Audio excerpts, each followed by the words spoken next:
Hello friends, आज की कहानी अगर आपको अच्छी लगे तो प्लीज़ मेरी वीडियो को लाइक और चैनल को सब्सक्राइब करें। साक्षी डॉक्टर के यहाँ से लौटकर आई तो देखा सासू माँ पड़ोस की आंटी के साथ आराम से बैठकर बातें कर रही है।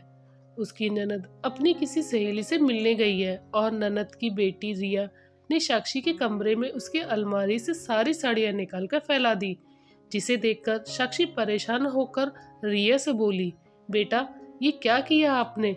अब मुझे दोबारा इन्हें रखने में मेहनत करनी पड़ेगी। चलो, जैसे ये सब फैलाया है वैसे ही इसे समेटने में मेरी मदद करो।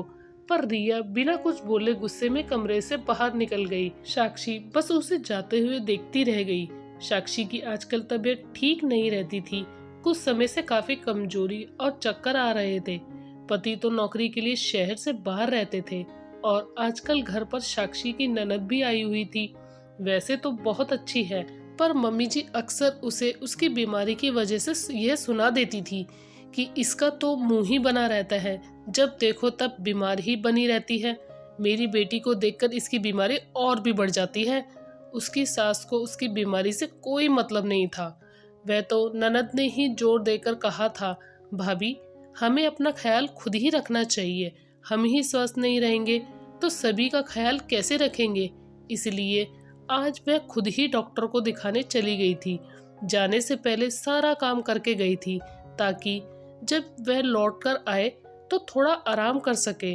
पर रिया ने सारी साड़ियाँ फैलाकर उसका काम बढ़ा दिया था और ये पहली बार नहीं था। रिया अक्सर उसकी अलमारी खोलकर कभी मेकअप का सामान, कभी साड़ियाँ पहनकर देखती और वैसे ही छोड़कर चली जाती। इससे परेशान होकर एक बार जब साक्षी ने अपनी अलमारी में ताला लगा दिया तो सासू माँ ने पूरा घर सर पर उठा लिया था और अपने बेटे से शिकायत भी कर दी थी। इसलिए अब वह ताला नहीं लगाती थी। ननद अपनी बेटी को रोकने की कोशिश करती भी थी, पर नानी के शहर में आकर वह ऐसे ही काम करती रहती थी। साक्षी भी बच्ची समझकर कुछ नहीं बोलती थी, इसलिए आज भी वह चुपचाप दुखी मन से साड़ियाँ समेटने लगी। तभी सासू माँ गुस्से में कमरे में आई और साक्षी से चिल्लाते हुए बोली, बहू तुम्हारी हिम्मत कैसी हुई मेरी नातनी को कुछ बोलने की? सासू माँ की बात सुनकर साक्षी ने उनकी तरफ देखते हुए कहा, मम्मी जी वह रिया ने पूरी अलमारी फैला दी थी, बस इसलिए मैंने। उसने बहू की बात बीच में ही काटते हुए वह चिल्लाई, ये घर मेरा है, यहाँ की हर चीज मेरी है। ये तुम अपने मायके से लेकर नहीं आई जो मेरी अलमारी मेरा कमरा कर रही हो। मेरी नातिन को जब जहाँ जो करना होगा वह करेगी, तुम उसे रोकने वाली होती कौन हो? मम्मी पीछे से साक्षी की ननद आते हुए बोली, बेटा तुम्हें मालूम नहीं है बहू ने क्या किया? मुझे सब पता चल गया है। माँ, रिया ने मुझे सब बता दिया, गलती रिया की है और आप भाभी को डांट रही हैं। और ये क्या मेरा घर कर रही हैं?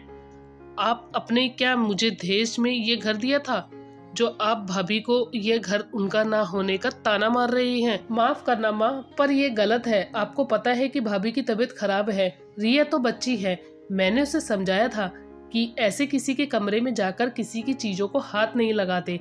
फिर भी अगर उसने ऐसी हरकत की है तो आपको उसे डांटना चाहिए, ना कि भाभी को।